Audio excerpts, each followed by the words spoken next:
السلام عليكم ورحمة الله وبركاته. أكلتنا النهاردة أكلة حلوة كده، خمنوا يا جماعة هتكون إيه. عندنا كده شوية ورق خس، تسبيكة، كام فص من التوم كده، عندنا فراخ مغسولة كويس طبعا بليمون وخل، بلاها الخل، قلنا ليمون وطحينة ودقيق ومية رز. تمام. الخل ممكن تحطيه في التتبيلة بتاعتها بس عشان في الغسيل هيزفرها في الأول شوية. تمام كده معايا. غسلت الفراخ كويس بتاعته، كنت نقعها كويس، مش فيها اي ريحه زفاره خالص. هاخد عندي معلقتين تسبيكه ما كانش فيهم اي بهارات ولا اي حاجه خالص اهو. تمام. هبدا اضيف عندي بقى الايه البهارات بتاعته، ذره صغيره كده بس من القرفه. عندي برضو شويه كمون صغيرين، شويه كزبره، شويه شطه، شويه فلفل اسمر، السبع بهارات برضو. كل الكلام ده يا جماعه كاد يكون اقل من ربع معلقه، ما عدا الفلفل الاسمر زودي سنه منه شويه، وشويه ملح. تمام. لو في عندك جنزبيل ضيفي جنزبيل بودره، برضو الجنزبيل بيبقى جميل. وهضيف معاه كمان رشه من الثوم البودر ورشه من البصل البودر. تمام. واقلب معايا التقليبه الحلوه دي بقى كلها. مفيش عندك توم باودر بصل باودر عادي مفيش مشكله. هقلب بقى التقليبه بتاعتي. طبعا دي كانت تسبيكه كمان هعملها للمحشي، كانت متسبكه اصلا ببصل وطماطم. تمام. وفيها عندي السمنه والزيت بتاعها. هبدا اقلب عندي الفراخ بقى تقليبه حلوه في الخليط اللي انا عامله ده. يعني التسبيكه دي اصلا كان فيها بصل وطماطم. ضفت عليها بقى شويه عندي البهارات كده بتاعتها، وهقلب بقى كويس. قلبي بالفرشه بقى، قلبي بايدك طبعا عشان التصوير، انما انت قلبي بايدك بقى. دخلي الخلطه بتاعتي في كل انسجه الفراخ تدخيل كويس. تمام. طبعا انا ما حمرتش على طول يا جماعه، انا سبتها شويه، ربع ساعه كده او نص ساعه. ابداي عندك جريلا او طاسه كده، سخنيها قوي، وضيف معاكي معلقه سمنه كده. ما فيش سمنه حطي زيت، ما فيش زيت حطي زبده، اي ماده دهنيه متوفره عندك. اهم حاجه عندك الجريل بتاعي او الطاسه يسخن جدا، لان الفراخ بتاعتي انا ما سلقتهاش ولا عملت فيها حاجه، انا جبتها نيه وحطيت لها الحاجات اللي انا حطيتها دي. ابداي حطي بقى على الناحيه اللي فيها الجلد. تمام. زي ما انت شايفاني بعمل كده، طبعا على نار عاليه، ما تكونش النار بتاعتي هاديه ولا متوسطه.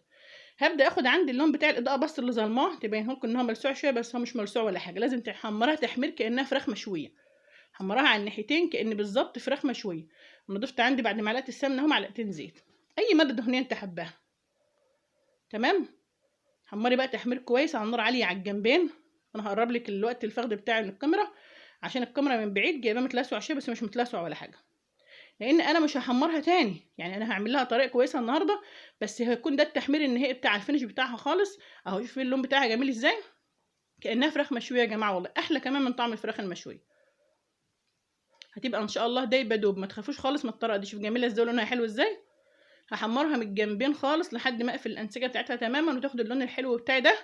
طيب انت لو مش تعمليها تحت المحشي ولا كلام من الكلام ده عليك، تقومي حاطه معاها بعد ما تحمريها خالص، تطفي النار شويه، تسيب الطاسه بتاعتي او الجريل يهدى شويه، وترجعي تولعي النار عليه وتحطيهم، وتحطي معاهم ربع كوبايه ميه، وهيستووا معاكم يبقوا زي الفل. تمام. مع رز بشعري كده خلاص. انا هحمر بقيه الكميه بتاعتي كلها بنفس الطريقه. تمام. اي كميه فراخ عندك تعمليها، من اجنحه، من صدور، من اي حاجه عادي. انا عندي بقى تسبيكه المحشي بتاعتي اهي، كنت مسبكاها بصل وطماطم بس وسمنه وزيت، معلقتين سمنه لوحت فيهم بصلتين. تمام. حتت صغيره خد اللون المحمر، ونزلت عليهم بالطماطم بتاعتي، وحطيت معاهم كمان عشان تخلي اللون بتاعي جميل كده عندي حته صغيره خالص من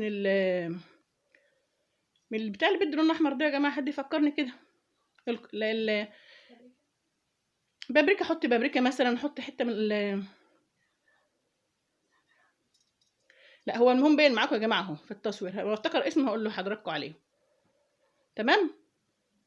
نبدا عندي بقى كده خلاص. التسبيكه بتاعتي حلوه، هناخد بس منها كرنيبه واقول لكم بعدين ليه. هبدا اضيف عندي الخضره بتاعتي. ضربت الخضره مع شويه توم عندي في الخلاط، حزمه كده شبت على كزبره او شبت على بقدونس، ومعاهم 10 فصوص من التوم. تمام. هبدا اقلبهم عندي في بعض كده كويس، وهضيف معاهم البهارات اهو، واكون في التوقيت ده غسله الرز بتاعي برضو. كميه المحشي بقى على حسب ما انت تكوني بتعملي. عندي قلبت معاهم الرز وقلبتهم في بعض كويس. تمام. البهارات بتاعتي تبقى كمون، فلفل اسمر، شطه، كزبره. ممكن المشهد ده راح مني، كمون، فلفل اسمر، شطه، كزبره. ما بضيفش بهارات غير كده يا جماعه، وملح بس. تمام. هبدا ارص بقى الفراخ اهو في الحله، بس انا سبت الناحيه اللي تحت دي وخليت الجلد المتحمر ده فوق. تمام. ممكن تفرشي فيها بصل من تحت، فلفل، اي حاجه معاكي، طماطم، اي حاجه، بس انا سبت الفراخ وخلاص. وهفضل بقى عندي ورق الخس هلف اهو. هعمل شويه خس وشويه ورق عنب. تمام. عشان في اللي بيحب كده وفي اللي بيحب عادي تعملي برده بالكرنب. تمام. بس ما ينفعش تعمليه بالفلفل ولا البتنجان ولا الكلام من الكلام، لانه بنزل ميه كتيره وبياخد سوا غير السوا ده. يعني انا هسيب المحشي ده على النار اقل حاجه ساعه، ساعه وربع، عشان الفراخ اضمن ان استوت كويس والمحشي بتاعك يكون استوى كويس. تمام.